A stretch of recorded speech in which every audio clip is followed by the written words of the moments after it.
everybody, and thank you for stopping by. We have a very special guest today. As you can see, the screen, you have Mr. Karl Latham, and he is taking his time, his valuable time, to come down here and have a whole lot of fun, and for us to ask questions and him to share his approaches and his different techniques. We're going to have a whole lot of fun.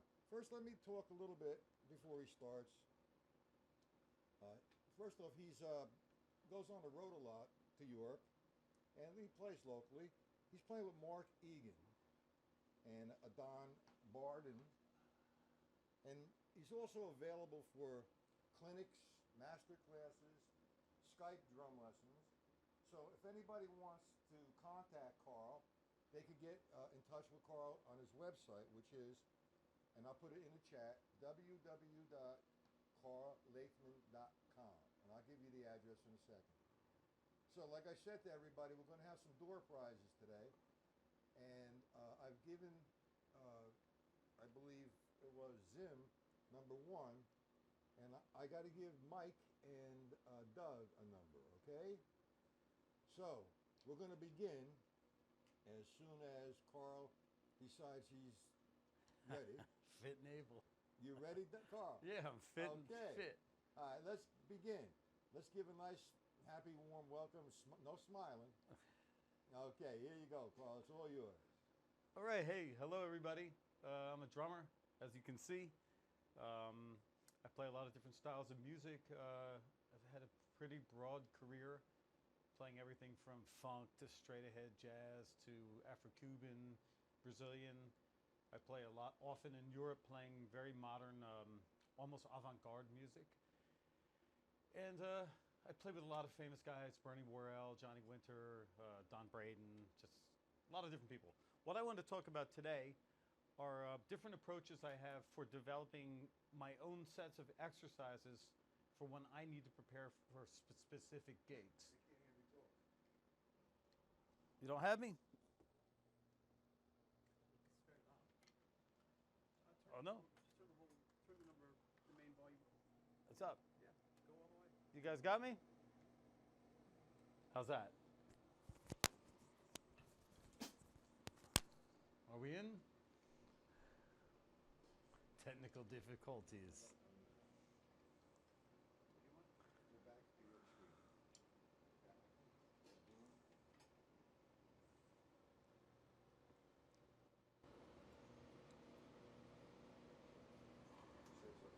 How's this? You got me, Tim? I think we're back in. Yeah, we're good. Okay, what I really want to talk about today is how to develop techniques for yourself for working on any specific goals you're trying to achieve. I often have to play in really divergent playing styles. Sometimes I'm playing, really at a whisper volume. I barely get up to a pair of sticks. I'm going through brushes, different types of brushes and roots and talawans and things like this. Other times I'm playing it at maximum volume, triple F, just ear-crushing volumes. What I would like to show are a few things like, first I would like to talk about developing the triplet feel. These are the concepts that a lot of people come to study with me privately, and they want to explore, how do I develop my time feel in jazz? How do I further my time feel in Brazilian? Or how do I improve my, beyond just basic skills in Afro-Cuban? The first thing I'd like to talk about is working on sound production and working on the triplet feel.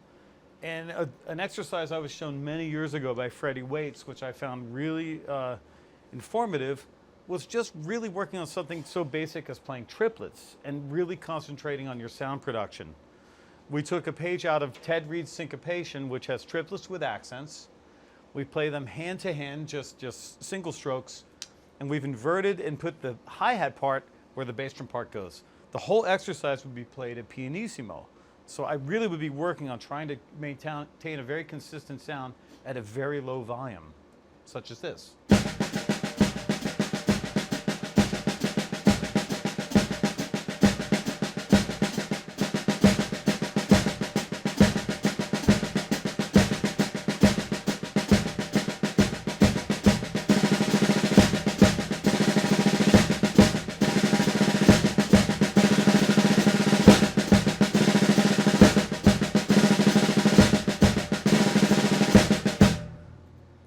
pretty easy while you're playing with the hi-hat.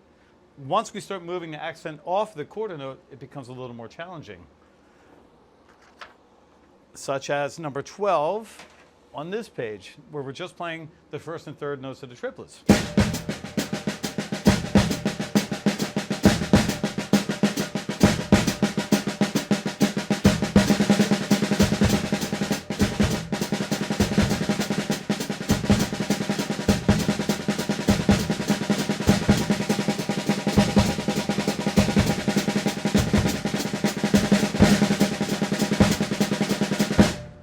Onward. That we would then migrate into playing into cymbals and move it around the tom-toms.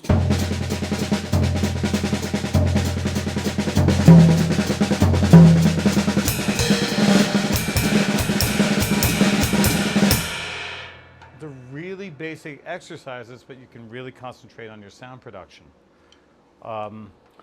Another set of exercises that I initially put students into is to take the concept of any written source. You can use Ted Reed, you can use an old book by Ralph Pace, Variations on Drumming, Gary Chester, any reading source. Ted Reed is a great source because there are a lot of syncopated rhythms, which are really based for playing big band figures. So if I take a really basic rhythm such as,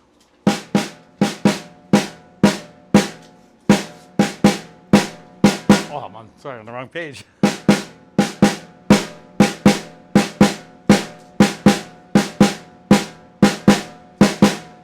If I start to swing that,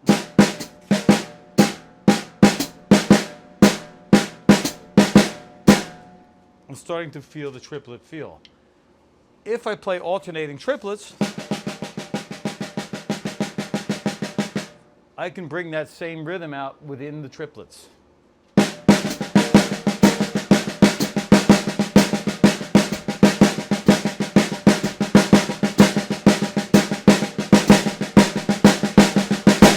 I could play rolls around the triplets if I'm just playing alternating strokes. This is very much from the Alan Dawson school of teaching.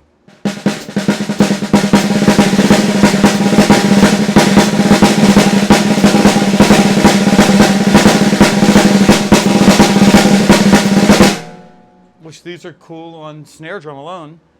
If I want to apply them to the drum set, I could do something such as play this set of figures as a set of fours. So I would play 4 bars at a time.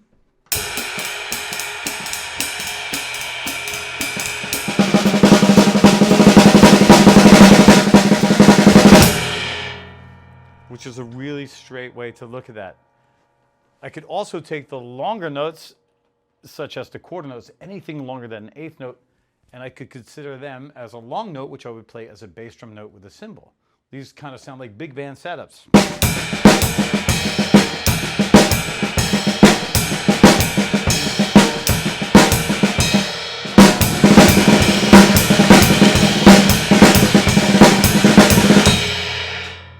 And on and on.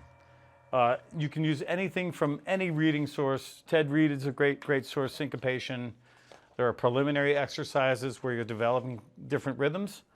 And then you can go on into specific exercises which are based upon those rhythms, such as exercise 1. If I read down that, you could have a drum solo, you could have fours.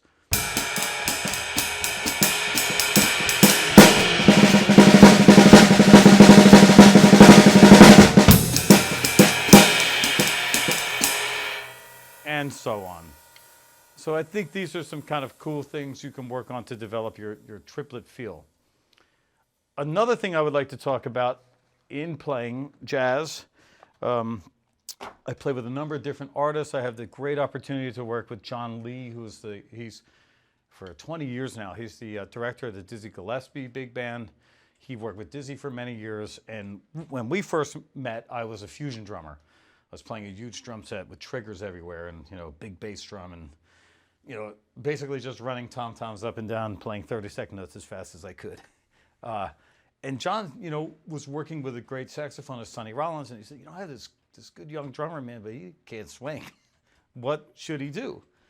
And he said, well, he should really listen to Philly Joe Jones for a year straight. And I basically did listen to almost nothing other than Philly Joe Jones. And in that time period, I kind of came upon the same thing that John Riley was trying to explain so many times in his book about how the quarter note is paramount when you play jazz time. I was one of these guys where I was changing up the hi-hat all the time and my ride cymbal was all over the place.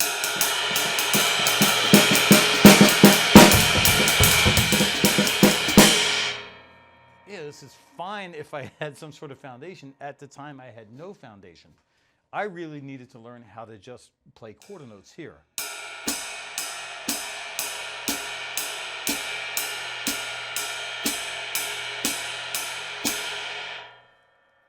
This is going to drive the time. This is what's going to give forward momentum to the time. Now, I haven't added the skip note to the time. If I do that and you follow someone's advice like John Riley, who's really a master educator in jazz drumming, he explains it as you sing. You know, you could go walk the dog, or D, D, do D.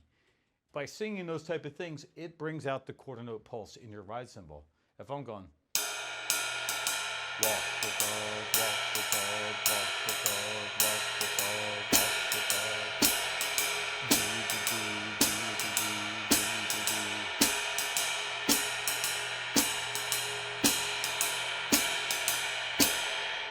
And I also really try to maintain a really strong chip in 2 and 4 in the hi-hat.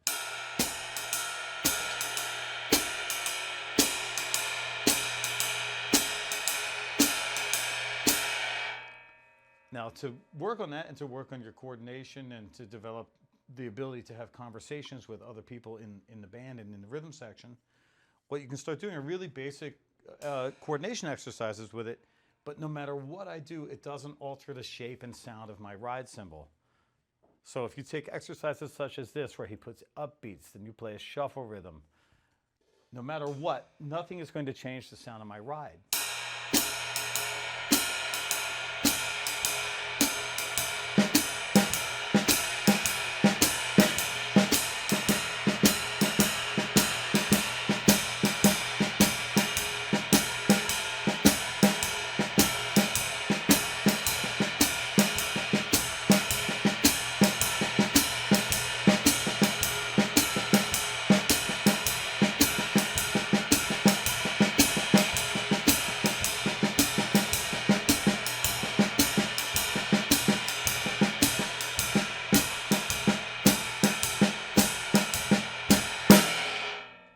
Take that up like to a little brighter tempo.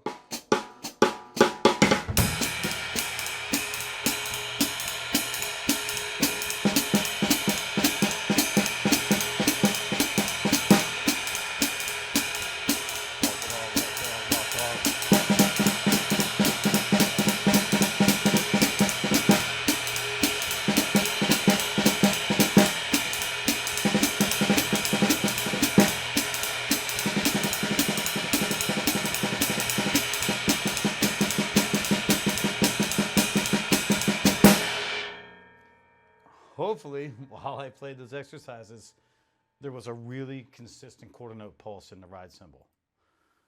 There are also a number of other different ways to arrive at this same result. A great teacher, Gary Chafee, set up a system where he just talks about the individual partials of each quarter note. What's really cool about this system is it's not tied to any time signature. You could play in 3/4 time, you could play in 5/4 time, you can play in 4/4 time. Each one of these notes is one of the 3 partials of a triplet. And what's really cool is you start to hear the actual 3 within each of the triplets. It's like a mini waltz inside of the triplet. If I play it really slowly, 1 triplet.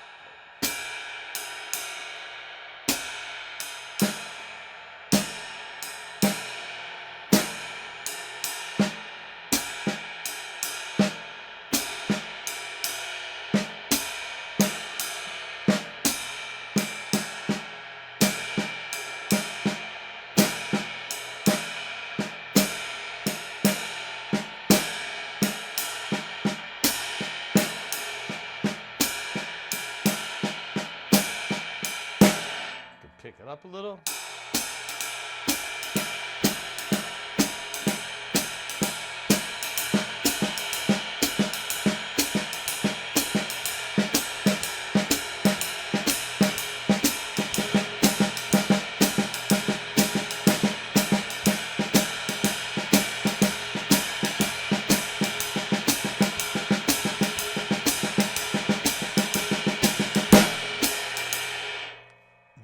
once you've mastered that, you can start voicing it around the drum set.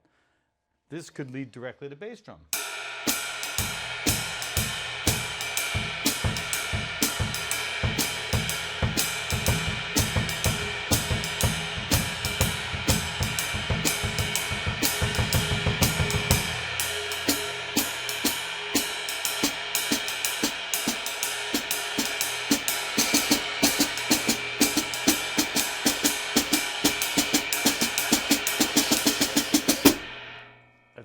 Etc. Which I think these are kind of cool exercises. I'm sure many of you are familiar with many Alan Dawson variations to be played out of Ted Reed's syncopation book. I would like to demonstrate a few of those, but I would like to bear in mind still the concept of maintaining that consistency in the ride cymbal sound. I had studied these exercises, since when I was in college. I went to Berkeley and had the great fortune to study with many great drummers there. And I really wasn't hearing what I was playing. It took me a long time to understand what to listen for. I would just play through the exercises at light speed, What I really want to do whenever I play these things is maintain the shape here and make sure I'm playing what I see on the page.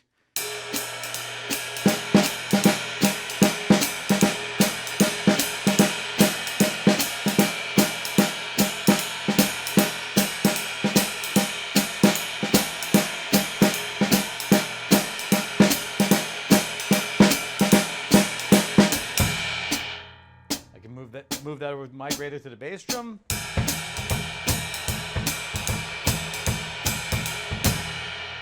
I can make a concept of a long note, short note, where I'll play left hand as short notes, bass drum as long notes.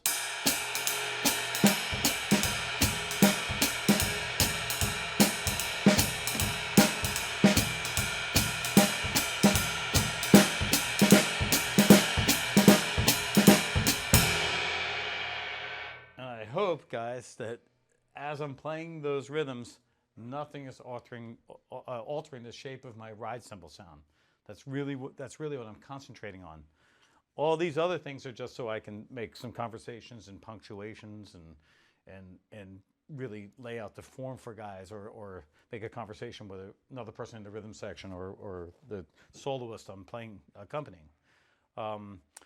You can move, there's a lot of different variations here. There's another one I love, which is where you're playing the bass drum and you play fill-in notes around the snare drum. It gives you a really wide triplet feel, but I still try to maintain the ride cymbal sounding like walk the dog, or D, D, do, D.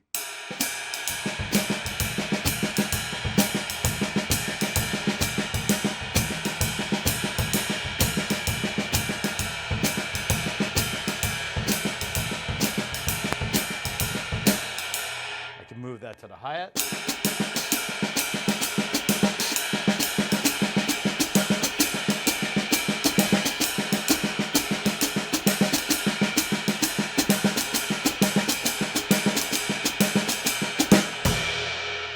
I could take the tempos up.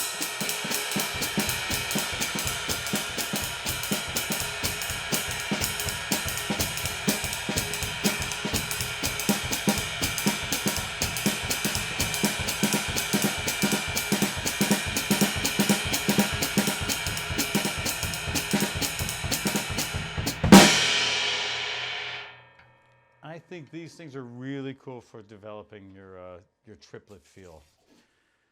I also would like to talk a little bit about playing at like super fast bebop jazz ride patterns. I often play with guys where they like to take the half note up above 200.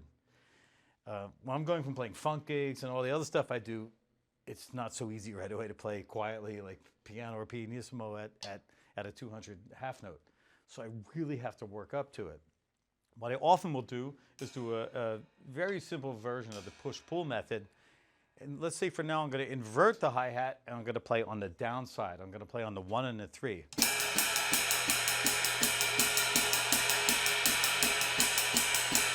What I do then is take exercises like this and play them in halftime.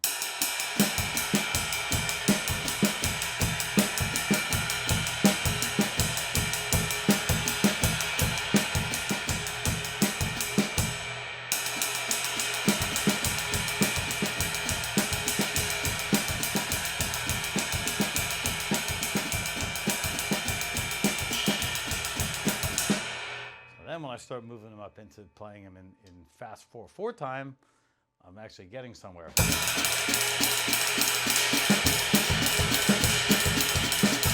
Sorry.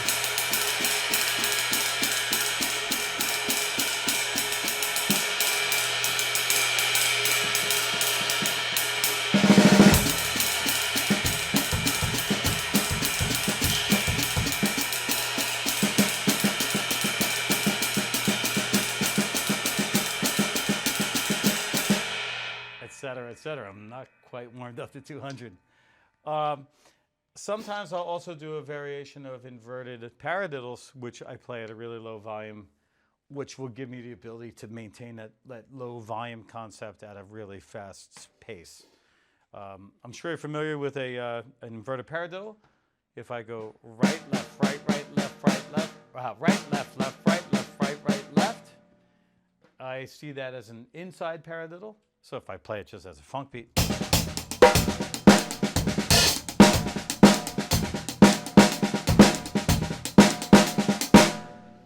I'll take that and I'll move that up to a really fast tempo, you know.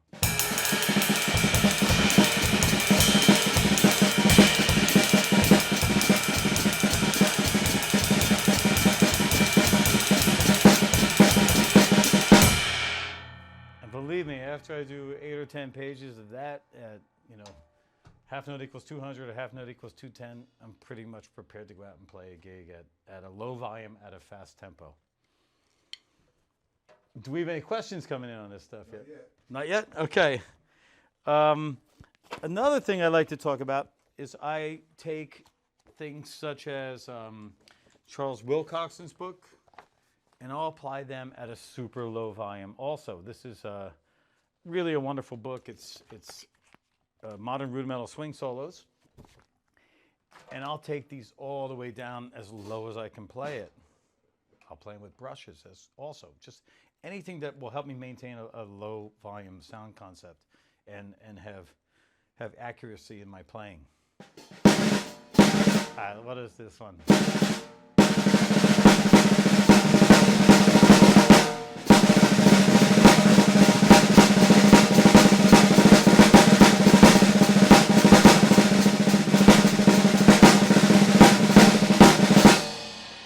A little too loud.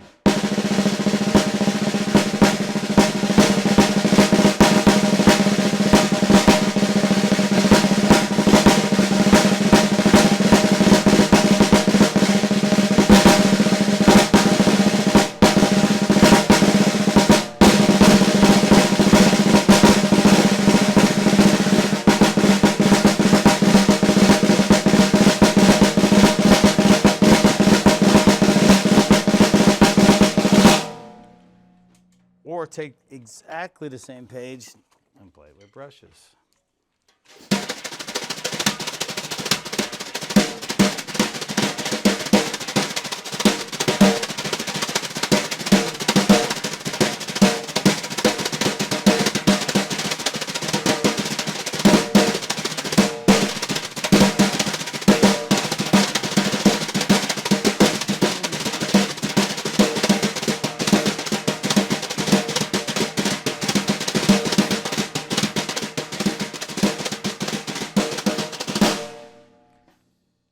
I need to go home and do a little practicing. So this is a great book, and I like to read through this with brushes. I read through it with sticks. At really low volume. Sometimes I'll play it with bass drum. And I don't know if you're familiar with this book, but it really, that one was dedicated to the great drummer Joe Morello, which I had a great opportunity to study with. There are other things in here. They're so obviously written as swing solos, you know, for swing drummers. Where's swinging accents? Where's the other? Oh, this one, the roughing the single drag.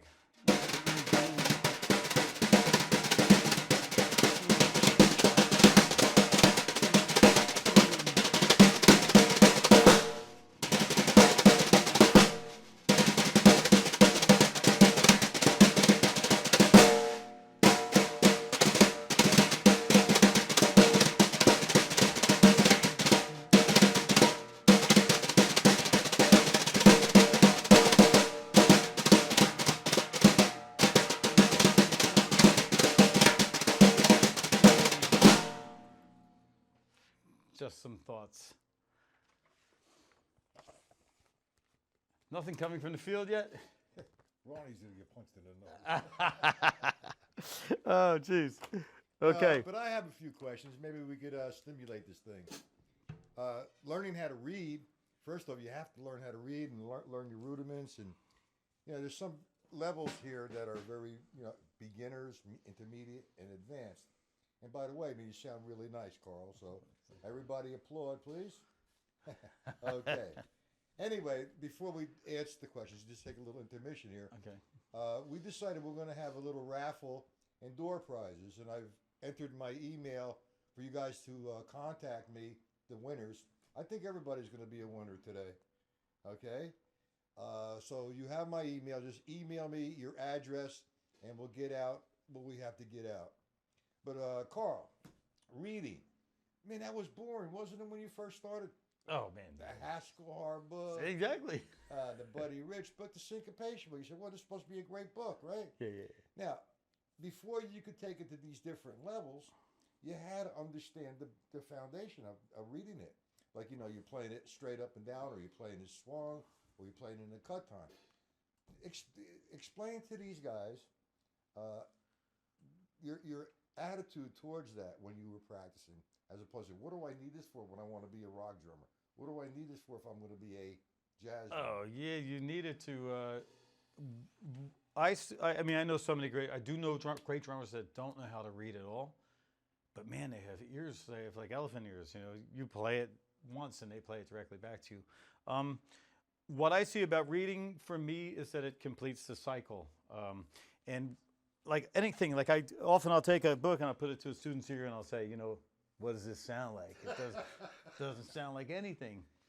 All this is just, instead of, someone having to say, okay, you're going to play a right with an accent and then you're going to play a double stroke and a double stroke and a double stroke. This is a roadmap for you. This is just some way to someone writing on paper, they can convey to you what you need to do right away. And for what I see, when you read and you can execute and you play, it kind of completes a cycle. I feel like you really know what you're doing then. If I can count it and I can read it and I can sing it, often I'll sing things before I play them, then I know I have it, internally. I hate to read on gigs. I'm a memorizer. Almost every group I work with, I memorize things. I had the good fortune to sub on a Broadway show, which I don't do very often, and I basically memorized the entire hour-and-a-half show. When I play with many different artists, I memorize their music. It's a rare thing you'll see me put music on the stand, but I use the reading. I can look at things, certain figures that I don't understand. If I don't hear it correctly, I can look at it and say, oh, that's what that is. Oh, I thought that note was on the downside of the beat. Really, it's an anticipation, or, Also for reading, that's why I brought another book with me, a great book by, I believe his name is Dante Agostino, which I do spend way too much time in Europe. This is kind of a French system of working on sight reading exercises, and he was a great drummer and had a drum school and taught many great drummers in Europe. And for me, I like to take really basic reading concepts such as syncopation or there's a great book by Garwood Whaley called Basics in Rhythm, which is really a basic reading book, but you can take really basic rhythmic concepts and you start applying them and you see them and you see, oh, how does that relate to the bass drum? How does that relate to when I'm playing a groove with the hi-hat? I don't know if any of you are familiar with Gary Chester. Gary Chester's systems like this. I had really the good fortune to study with Gary for about a year and a half, and it changed my life. I actually I pursued music when I was very young, and I was a classical snare drummer, and I was in an all-state band, and I won the region classical timpani and the region classical snare drum and all this stuff. It wasn't until I got to Gary where I really started to put everything together. And Gary's system were based on really simple reading examples, but they were really musical. They were like you were reading a page from a song, and it was applied all around the drum set. So you would just have parts, and you'd have different parts, and when you would start to layer the parts, it would become very interesting and very challenging very quickly, because you would play them ambidextrously. First you play the melody in your bass drum. The next thing you know, you play the melody in your snare drum. you'd be singing all your different parts. And what it really did would heighten your awareness of what you're playing. That's kind of what everything I do, Matt, is I work on these days sometimes I work on specific things to go from point A to point B, such as this. I'm going to show some things later for the artist I work with in Germany where there was some really, I showed you that 6/8 beat when we were warming up, a really challenging, the song is in 3/2 and we play in 6/8 and 4/4, and there's a bunch of different meters going on within the band, and anyone can latch onto it. The bass player can start walking in a fast 4, or we can play in halftime, and I've had to develop exercises to be able to be free. The things I work on are for freedom, like stick, when I use syncopation or if I use stick control, or any of the things like working out of master studies. I don't ever practice licks. I'm always practicing things to make me less encumbered when I sit behind the drum set. So when I sit down, I can play the things I want to play in reaction to the other musicians in the music that I'm playing at that time. Well, here's what I hear and see a lot from younger drummers. They're obsessed with speed, and they eliminate concept. Yeah. And it's not about, it's about, licks. I'm going to use kick number 23, or I'm going to use lick number 48. But, the conversation with the other musicians is more important. You're enhancing the music. You're trying to make the music sound and feel good. Yeah. Not about speed. We have a question in there about the push-pull technique. Haha. Yeah. I mean, push-pull is great. It's Jojo Meyer. I studied it a little bit with Joe. Joe who? Yeah, Joe. Exactly. Joe who, the master of these things. And push-pull is just a way to get somewhere. Yeah. Yeah, and yeah, I have a young guy who I don't play double bass at all. He's a double bass. I use these same concepts with him, and he's developed these shredding double bass drum things where he's using push-pull and Molar 3 and Molar 4 and playing everything. But he actually does it in a way that he's trying to get to something, Right. That's why I see, like, in a lot of guys watch Jojo Meyer, and it's beautiful. What he does, it's gorgeous. He has beautiful technique, and I believe his videos are some of the best I've ever seen. They don't see where he's going with that music. Jojo has a mission. Mm-hmm. And when you see him play, when you see Nerve or any of the groups, there's a reason. There's a reason he's doing that stuff. Yeah. And I grew up playing. I myself am guilty of this. I was in one of those just randomly, and I was playing tennis, and friends of mine maybe entered a Carmen Appice drum battle, and I took second out of 7,500 drummers when I was in college. The great drummer Sonny Emery beat me, and I was one of those guys. I was a 4-hour day, 4 to 8 hour day just shedding Gary Chafee, shedding, just relentless rudiments, relentless chops, relentless licks, playing linear, playing this, playing that. And I was missing the whole point, which is to play the song. Mm-hmm. It doesn't matter if you're playing, something from Nile, or if you're playing, like something like a great drummer like Jim Keltner would play, or Ringo Starr, or anyone, or Dave Grohl who makes us, or Stuart Copeland. You play the song, no matter what style it is. If I'm playing a bebop song, I play bebop. If I'm playing a funk song, I play the song. My job is to make everyone else on the bandstand sound better, is the way that I see it. A lot of these drummers get confused with practicing and playing. They're two entities. Right. You have an approach, you want to develop something, or you want to learn something. It really directly doesn't have anything to do with a particular style or music. Right. You're trying to develop something.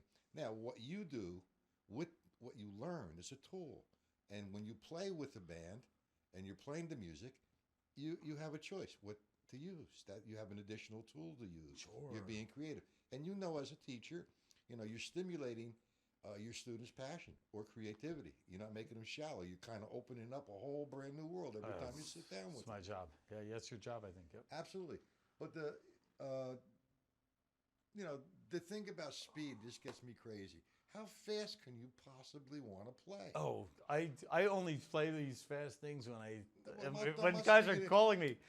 Uh, I'd much rather go 2 and 4 all day on the snare drum. I'm not speaking of the tempos. Yeah. But they want to get their singles Oh, yeah. faster than anybody in the world. For what? Man, it's better to have make sure they groove better than Absolutely. you know, Steve Jordan. Listen, this is one of the master drummers of all time.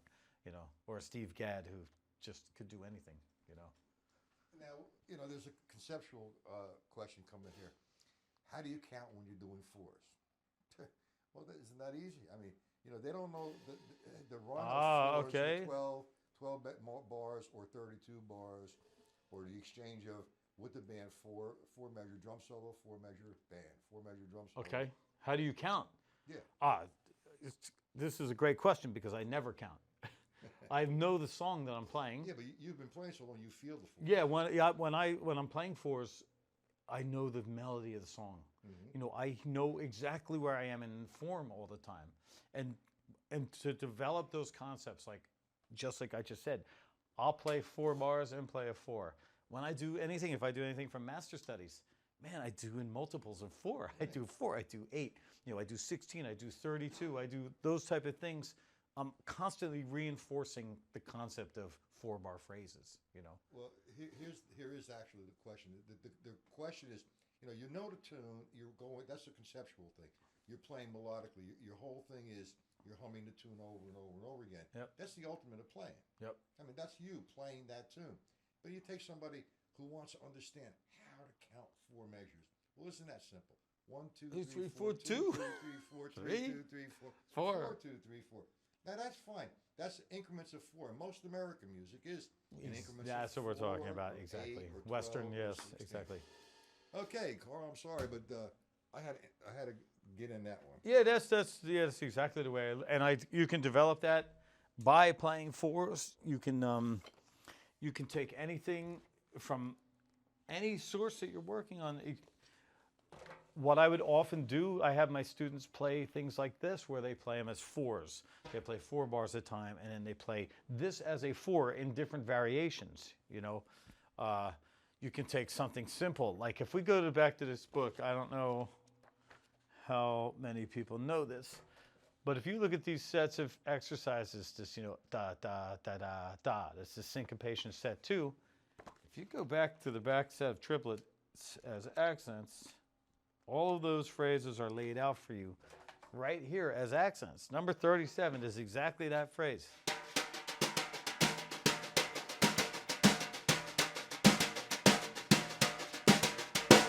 So if I wanted to, I could play that as 4 bars of swing time and then play maybe 4 bars on the snare drum, you know. 3, 4.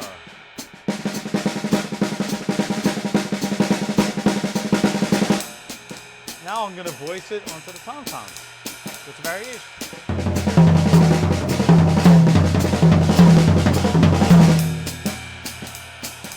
I'll move to the cymbals.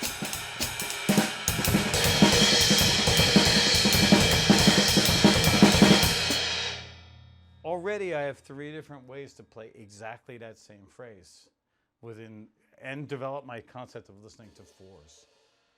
Do you remember Sonny Igo's great book, Get Your Fills Together? Did you study out of that, Matt, or no? No, I never worked out of that one. Because Matt, in that book, Sonny tells you, man, he goes 1, 2, 3, 4, 2. He writes it right out for you, right over the top. Well, you know, I train my students to do increments of 4 and 8. Yep. Okay, increments of 4s and 8s, and eventually, you know, you feel it. There's a different level here with the concept. You know, humming a tune over and over and over again and knowing where you are, that's like a high standard of playing. People never sort of reach that and understand that. Okay. You know, they're like mainstream, hitting 2 and 4, and we're going to the bridge. Oh, is that the bridge, or what am I? Ah, interesting. Kind of I know thing. exactly what you're saying. So yeah. it's like, you know, being an artist, playing a tune, like milestones. Sure. You know, you have to know the tune. I mean, I've been caught in a lot of situations in a jam session where I did not know the tune. I said, "Uh Uh-oh. oh." Exactly. Well, you got to listen to Yeah, fast. I mean, being a player, it goes around once or twice, then you kind of pick it up. Yeah. But at first, I have to count where I'm Well, at, you got to count. Yeah, sometimes. and that's essential. Well, do you know there's a great book by a guy named Pete Sweeney called The Versatile Drummer. And what he takes very basic concepts. Like if you have he goes through all the different styles.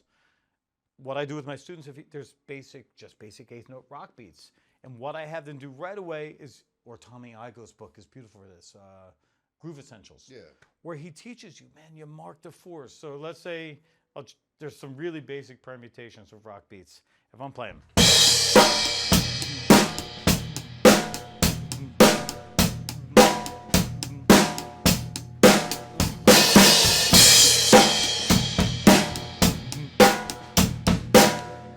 Every time I move through, first I had them mark the four, just like that. And change your groove, which is also, as you're a developing drummer, this is a challenge. Yeah. To change to a next groove, play a little fill, and then move into the next thing, it takes some concentration at first, Well, that's a natural thing, setting up the four measures and making a change. Four measures lead. Yeah, you a lot of guys, instead of calling it lead in, what do they call it? Fills. Yeah, fills. I used to fill 98, by the way, at that one. Not 96. Exactly. Yeah, I don't have any. I practiced all those things, and I rarely play anything I practice on a gig. I play what the music is dictating, what I hear coming from the people I'm playing with. Well, like I could play with the same group every night, and play that same tune every night, and it would sound different. Me too. Different. Exactly. That's different approach. That's the emotional. How you feel it, what's being said. Sure. It's really like, there is no set thing. You're an artist, you play. I mean, if you're playing with Madonna, you're playing Madonna's show. Right. If somebody hires you to play straight ahead time and that's all they want, and lead them in to the verse, lead them into the bridge, that's what they're paying you for. Exactly. That's a different kind of thing, not the art of drumming. Yeah, no, I like to, whenever I play, even if I play the same song, and I play exactly the same parts every time I play it, I play them with a fresh mind. I walk in and I play it like it's the first time I played the song. Or even if I know the song really well, I still play like I'm so present in the moment of playing the tune that what I play is real. I'm not just plugging something in. I'm playing what I feel is propelling the song and making the other musicians want to play better, really. We have one question. It's the third time he's asked the same question, so let's hit on it. Which one? About memorizing. What do you recommend to memorize, say, Rolling in Rhythm or something from the Wilcoxon book? What do you recommend? Oh, for memorizing. There's so many different ways. For memorizing, you have to just clear your mind first and really set. You hit on a very great concept between performing and practicing. Because one of the great jazz drummers, at a certain point in time said to me, Karl, you don't practice anymore. You're not practicing. You're performing. And that's what we're saying. Like if I sit down and I'm going to play Rolling in Rhythm, I need to learn that piece of music. There's different stages. Yeah. And that's the thing is you look at it. If you look, I tell my students to say, hey, you're going to Carnegie Hall. You're the only guy on the stage and you're wearing a pair of boxer shorts. And you're going to go out there and you need to compel the audience with what you're going to do. Whether it's playing something from this, or whether you're playing Wilcoxon, or you're playing Cerrone, or any of those things. And to do that, you have to memorize the piece. And how you memorize, if you need to memorize phrase by phrase, that was a very revealing process in studying with Gary Chester. There was actually I don't think I brought the book, but there were two measures. Man, I would get to the point where after 1 week, I didn't need the book. I did bring it. I didn't need the book anymore. And you would play the same pages, and they're like a piece of music. And I don't know if everyone's familiar with Gary. Gary was a fabulous teacher, and man, so many great drummers studied with him. And there was one phrase, man, where, it was the easiest thing. I think it's page 16 or 17, somewhere in here. Yeah, these two measures. I've been able to play those since 8th grade or 6th grade. I would screw them up every time. I just had some sort of mental block, And what we would talk about was it wasn't really these two measures at all. what it really became was I was having a problem coming from the measure before and the measure after.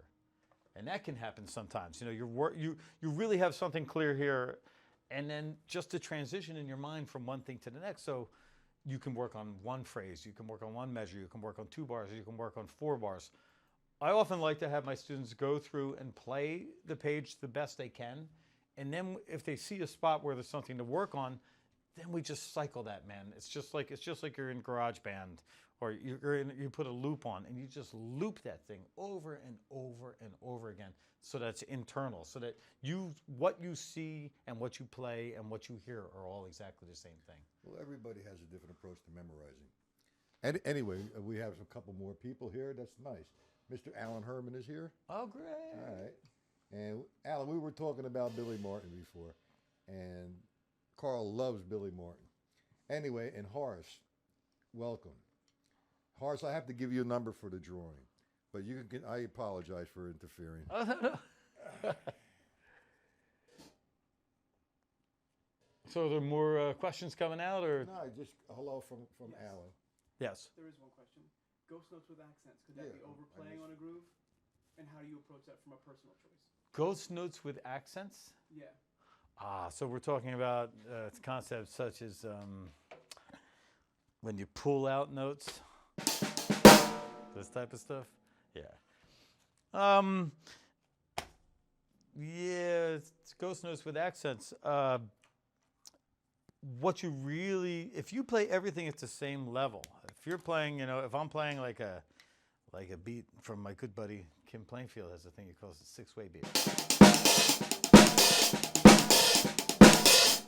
If I played all those notes at the same sound level, man, it's just cluttered and sounds horrible.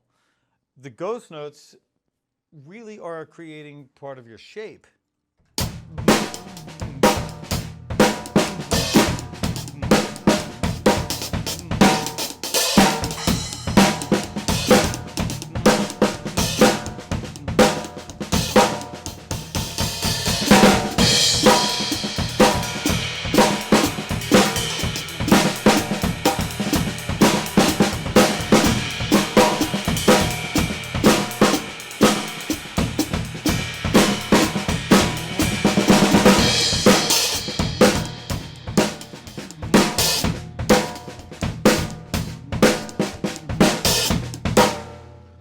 It really gives a shape to the beat when you're playing a lot of ghost notes, you know.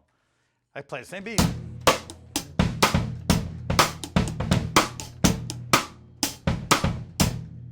Yeah, it's cool. It's straight up and down. If I start adding some ghost notes,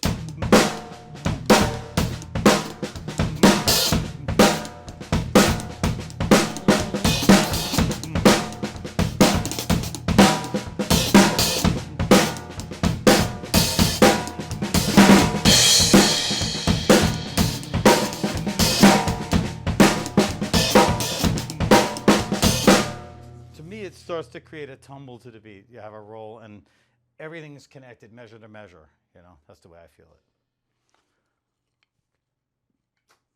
Okay, somebody has a question right up front here. I can't see it. I'm old. What is he listening to? What kind of music do you like to listen to? Oh man, good music. Everything. What am I listening to? I listen often to music to have things in my ears for when I need to do a specific gig. This week, let's see, I'm playing with 3 different bands. So Thursday, I'm playing with the great John Lee. I know we'll be playing a lot from Freddie Hubbard and from Dizzy Gillespie and stuff like that. So I'll be listening to all of that, and I'll listen to a lot of Philly Joe Jones and a lot of Blakey and a lot of the great jazz drummers to make sure I have that time concept in my head. Then the next day, I'm playing with a guy who, the president of Benedetto Guitars, Howard Paul, great guitar player. They're beautiful archtop instruments. And he's like really a Wes Montgomery type of guy, so I'm going to listen to a lot of Wes. And then on the weekend, I'm playing with Big Funk, which Big Funk, I don't need to listen to anything because I'm kind of born a funk guy. And for that, I've listened to a lot of Parliament, Funkadelic, and a lot of James Brown, and everybody, Questlove. What am I listening to now? is I listen to, I work in Europe often. I listen to, I love this group with another Paiste artist, Casper Rast, a group called Nick Berch's Ronin. I think Casper is probably not very well known in the U.S., and he is really one of the great drummers in the world. And it's a really interesting approach to the music. The European guys, when I go over there, when I first come from playing like a lot often in New York, man, we go out there and we play, and we're playing strong, we're playing funky, and we're like, sometimes like we Bogart, you know, you New York guys. Man, when I play with the European guys, it's a much longer development often. We're playing very long compositions, and we're playing, it's much more of a Zen thing where there's very small variations in what you're doing, and you're creating a soundscape as you move forward. So I listen to everything, whatever's out there. I often listen to what my students bring in, and that's what's great. You know, I discovered one of my new favorite drummers, Chris Daddy Dave, by one of my students coming in 10 years ago or 8 years ago and saying, "Hey, you heard Chris Daddy Dave yet?" And I was like, "No." And as soon as I heard Chris Daddy Dave, I said, "Oh, okay, I see." You know. But yeah, I personally listen to a lot of music, a lot of different styles of music. I like rap. Anyway, the time is going by, and I think we should have a little raffle. Okay. Okay. Some of the companies that are sponsoring this were kind enough to send some perks, like drum heads, drumsticks, keychains, and what do you call that? Lanyard. All right. It's good for a date. So I gave everybody a number. And we're going to continually do this from the companies when they sponsor us. Give out, I guess, door prizes, so to speak. And Mr. Karl, you are going to draw numbers.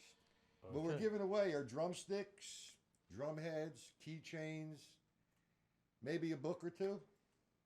So let's see. Who's this? Do you like Zappa's stuff?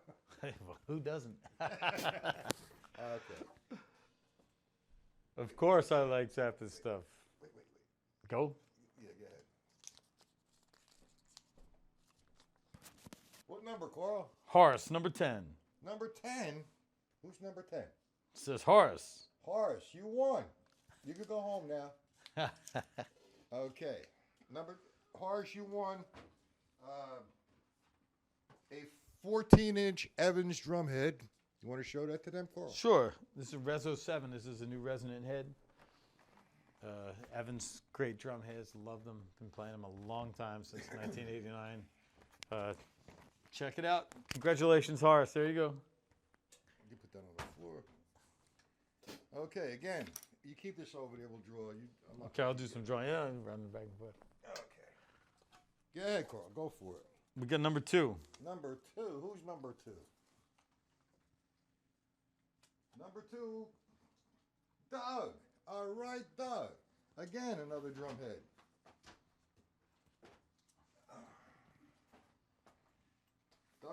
Doug gets a drum head. Okay. Next, we're going to do a pair of sticks. Okay. Wait a minute. And a keychain and... Oh, there you go. Number 4. Courtesy of Vic Firth. Number 4. Number 4. Okay. 4-4. That's Nick. He's not here, so Nick will be here next week. All right, let's go with another one. Is that Nick? The Nick? Yeah, Big Nick. Nick Stefano? Yeah. Him and Alan are going to get together next week at my studio here. Great. Anyway, let's go to another guy. Number 3. Number 3 is Mike. Mike from Florida. Wow. All right, Mike. You win a pair of sticks, keychain, and what do they call these again? Lanyard. Very important at the NAMM show. Okay. Hold on. Let me mark this down.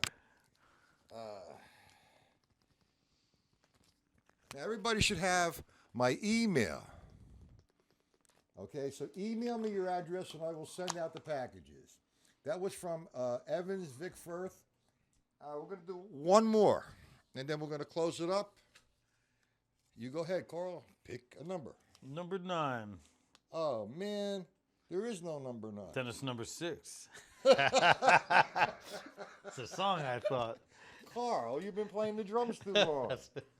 Okay, number 6. That's Richard. Good for you, Rich. Okay, you give me a email address. Email me your address, and I'll send everything out to you.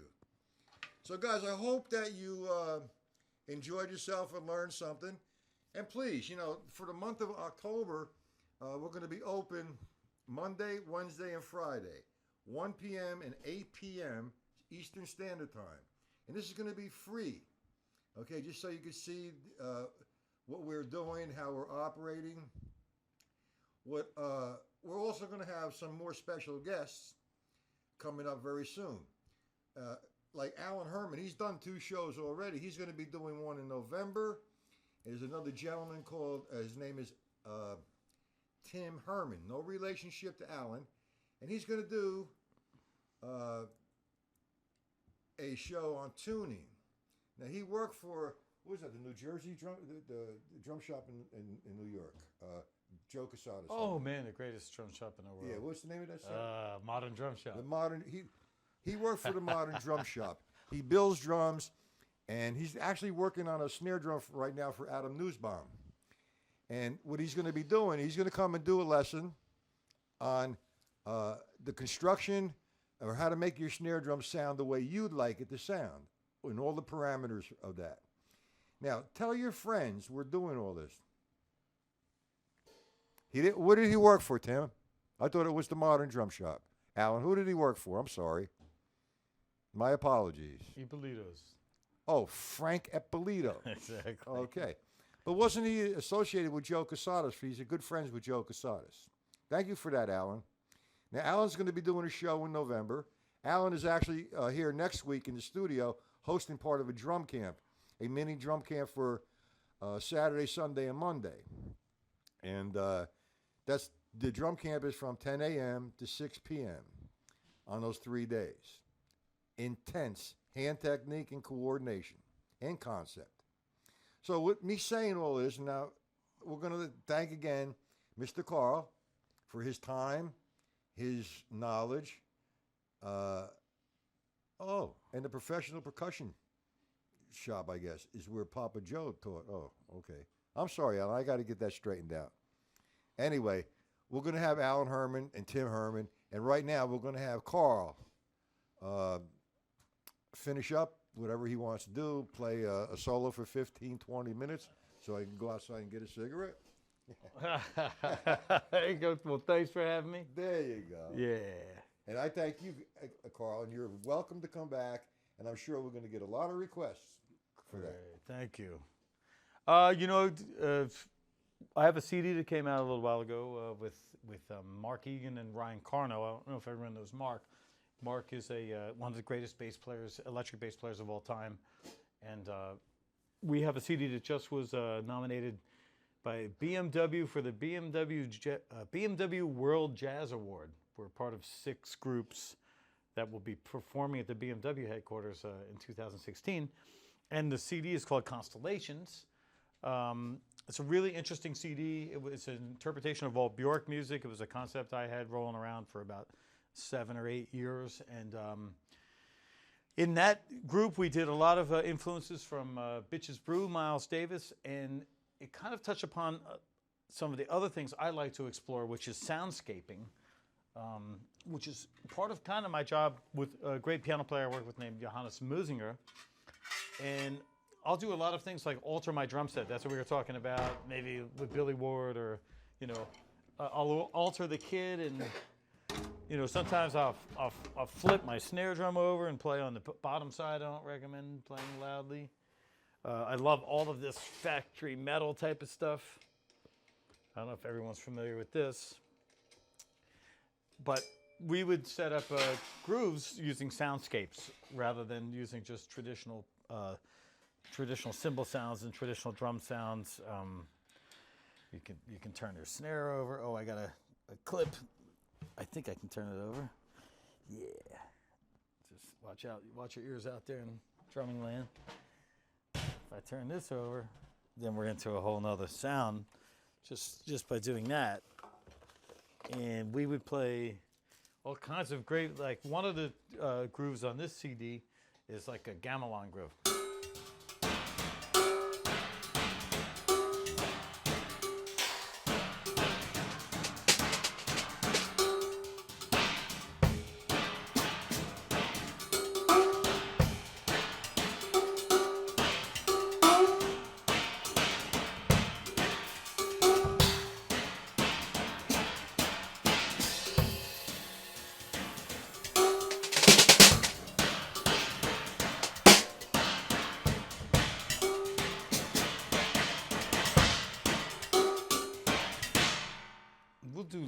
there's a lot of examples of this type of music on this CD. And I really enjoy playing in those different scapes. Just even if you alter your snare drum and you flip it over, like take a little simple 12/8 beat.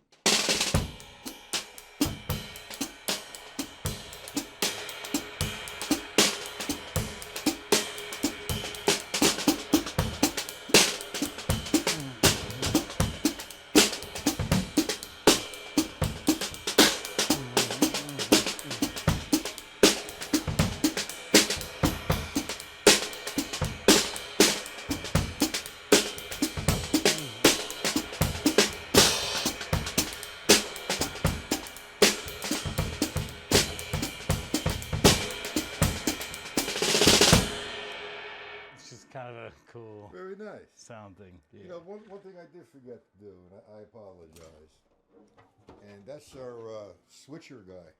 Oh man, should we mention his name? We have to mention his name. He said no, but we're going to anyway. Okay. Now, all I've been doing is trying to work the chat and learn the system, and you know, you see all the flyers that we put out there, and who's responsible for that?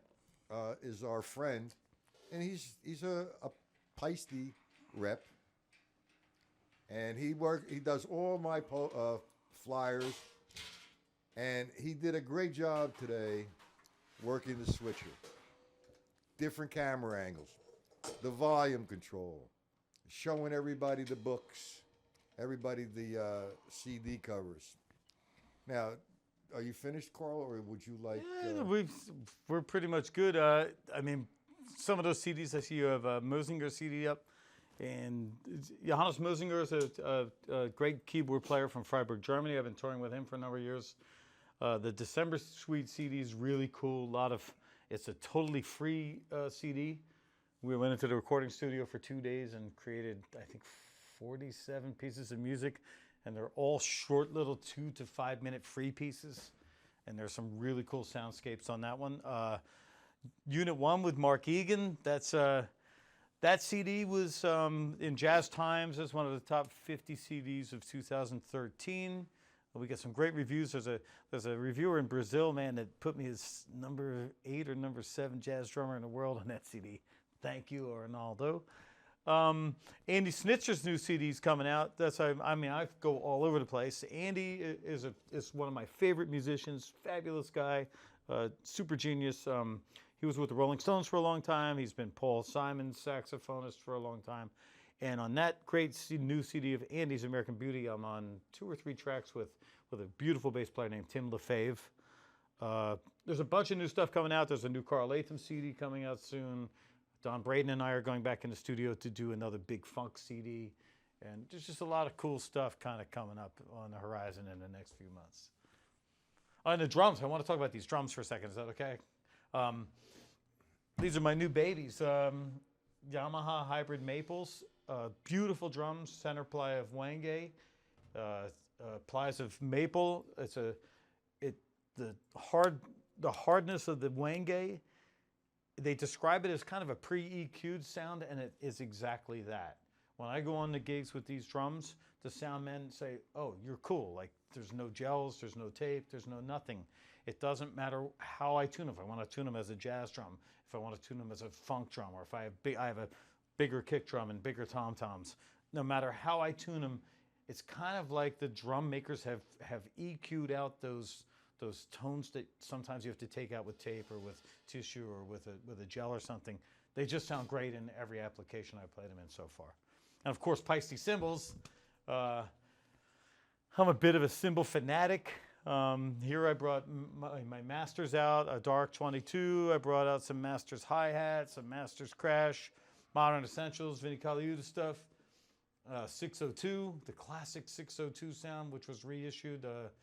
When I play 602s on gigs, people immediately know this sound. They just, not drummers, other people in the bandstand turn around and they go, "Oh, what is that?" And I go, "Yeah, that's 602. That's what a 602 sounds like, you know." So, yeah, and I'm really honored, and it's a great privilege to work with Vic Firth and with Evans and all these great companies that really give me a lot of great support. And me. And you, exactly. Anyway, there's one more question. All right. I can't pronounce Wenge. What is that? Wenge. Wenge drums. Wenge. Yeah, that's the center ply in this drum. There you go. Okay. Yeah. Alan, that's Alan again. Oh yeah, Wenge is the center ply in these drums. It was the center ply in the Phoenix drums before this. It's a very hard African wood, and the sound is really controlled somehow. It reminds me closely of a birch drum. It's like all the best qualities of maple and all the best qualities of birch and beech combined for me somehow. They make your spears. Ah, they do. Watch out, duck. That's Al. Be careful. He's in a good mood today. Okay. It's just about time. So you want to take us out playing, or you just want to say goodnight? Oh, just say goodnight. Yeah, you guys. All right. Before we say goodnight, I just want to say one more thing again. I really need to thank my friend Tim Shahady.